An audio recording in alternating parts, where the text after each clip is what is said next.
Greetings and salutations, loyal viewers of this channel. My name is Sean, and today I want to talk about this story out of the city of Portland that I find to be absolutely tragic. However, it is very indicative of the realities of crime, much more so than what the left wing sells us about the criminal being an innocent Beba Angel Aladdin deserving of 25 million second chances, because in this particular instance, a teenager who had bone cancer, who ended up having to amputate his leg, who was wearing a prosthetic, ended up getting that prosthetic stolen in the city of Portland, because of course, that's what people do in the city of Portland. They act like thugs and they target the most vulnerable. Now, we're going to get into this, but before we do, I want to thank everybody who supports this channel via actualjusticewarrior.com/join. Give me the money.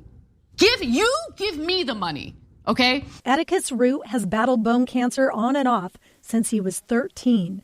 We first met Root in 2019 after he had his left leg amputated above the knee. It wasn't really that hard of a decision to make. It's either my life or an amputation. So first of all, I just want to comment on the attitude of this kid right here who made a very blunt, very basic risk calculation saying, hey, look, I mean, I lost my leg. I lost it at 13. I understand that I am upset about it, and a lot of people are upset about it, but it wasn't a complicated decision for me to make because essentially I either had to lose my leg or lose my life, and I like my life better than I like my leg. Again, a very straight up, very normal response, honestly, a little more coherent of a response than you would expect from such a young man who has had to go through such adversity. But of course, this is the city of Portland, so beating cancer, achieving this goal, ending up getting yourself a prosthetic leg, fighting against the American healthcare system to do so, it's not going to be enough of a hurdle for you to overcome because an innocent Beba Angel Aladdin criminal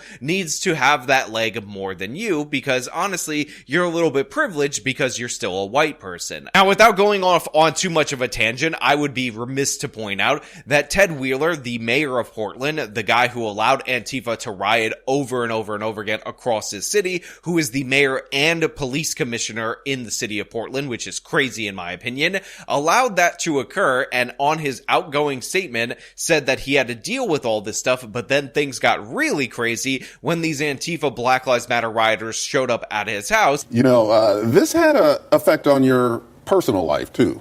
I mean, you had a condo in Northwest Portland. There were demonstrations outside. You ended up leaving that condo. You were married at the time. You're not now. Just talk about how that affected you personally, that period of time and the fallout from it. Yeah, it's a strange thing being a pariah. I was born and raised in this community. I have plenty of friends here, plenty of support. And so it was strange to find myself being a true pariah in the community. I had people on the far right saying I was a member of Antifa, and they selectively showed shots from that time. I went down to meet with the protesters as proof that I was an Antifa standing at the gate attacking the federal building. And then I had people on the far left, those who actually were in Antifa, calling me a clone of Donald Trump. So we had sort of these two completely divergent views of who I was. It was hard to have my home firebombed, to have my daughter threatened and chased to school, to have my tires slashed, to have people standing in front of my house. On some nights it would be people on the far left. On other nights it would be people holding rifles in front of my daughter's bedroom window. Nobody should have to put up with that. And frankly, when I took office, I said, well, this all just comes with the territory. And I thought of it in that light. But with time, I've come to realize it doesn't come with the territory. It's not the right place to adjudicate differences of public policy.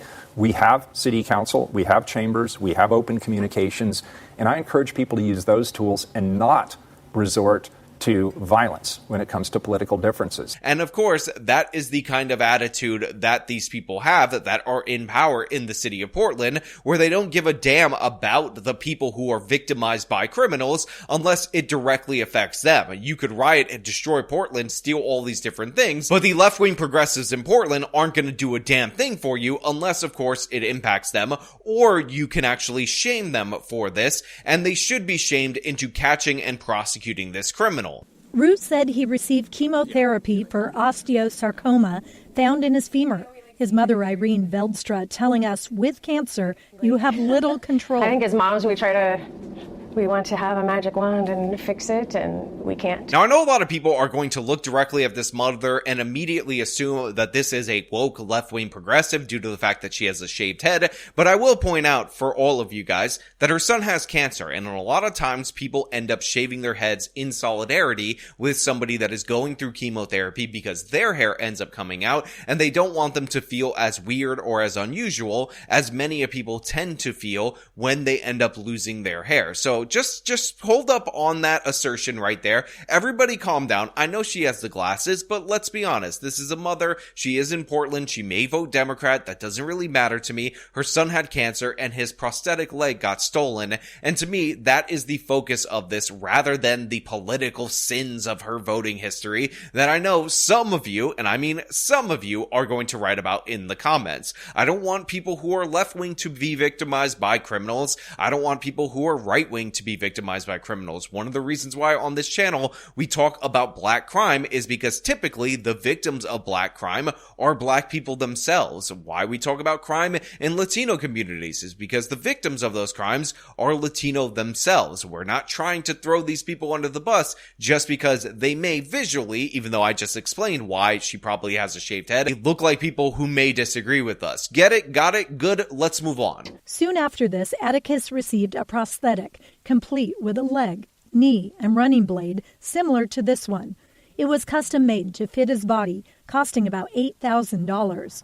It also came as a huge disappointment when the family says someone broke into his car in downtown Portland as Atticus was having dinner nearby. They talk about the leg, how it costs $8,000 in order to be made for him, and this leg in particular was customized so that he would be able to run. So for those of you who are wondering why the leg was in the trunk when he was having dinner in a restaurant, it's because this isn't the normal, typical thing that he would utilize to walk around every day. This is specifically so he can engage in sports, so he can actually live a normal teenage lifestyle. So it was kept in the trunk with other equipment, but of course in the city of Portland, no trunk is safe, no property is safe. So even though this is custom fit for him, somebody stole this from him, probably ended up throwing it out when they realized that they couldn't sell it, because again, who else are you going to sell it to other than the person who happens to match all of his parameters for this custom job? And that is really terrible. It's really horrible, but it is very indicative of the realities of crime, that oftentimes those who are victimized are the most vulnerable, are the most impacted. And by the way, we talk all the time about how crime drives poverty, not the other way around. Let's say you don't get the attention that this case ended up getting. Let's say people don't feel bad for you and raise money, and you are out $8,000 for something, and you have to put up the money for that $8,000 in order to pay for it. That is going to devastate the average normal person in the United States of America, let alone somebody who has to constantly be worried about cancer re-emerging in their body, which is a possibility for this guy. They popped the trunk, and his leg was in the trunk, and that got stolen along with some of his work equipment. His welding bag that he had for work and stuff got stolen as well. Atticus's uncle, Joshua Veldstra, and his wife set up a GoFundMe page to help cover the costs of a new prosthetic. So yeah, this is a teenager who's been through a lot. He obviously lost his leg at 13. He's very matter of fact about the fact that it was worth it in order to preserve his life, but he works as a welder. He had his welding equipment in there, which was also stolen. This is the stuff that is likely to be able to be resold, and this is just a regular, ordinary kid who happened to have cancer, who wants a leg so that he can run around and do ordinary teenage stuff, but that was deprived from him by these people, by these criminals, however many of them ended up stealing from him, and of course the city that placates those criminals, that talks about how, oh, well, his welding tools that he actually uses to make a living, how he feeds himself, those are going to be better suited to whatever insane drug addict, repeat offender criminal stole them from him. So honestly, you're helping out somebody who just was victimized by society all the more. Now, of course, they talk about the GoFundMe for this individual, for this kid. Part of the reason why we're doing this story, let's be perfectly honest, it is Christmas time. It is the time of year for generosity. And I know if I link this GoFundMe in the description, that some of you out there will donate to him. And if you have it in your hearts, if you can afford it, please do so, because this kid has been through a lot. And of course, the system that is Portland is disastrous for average everyday people and for the most vulnerable. Give me the money. Give me the money.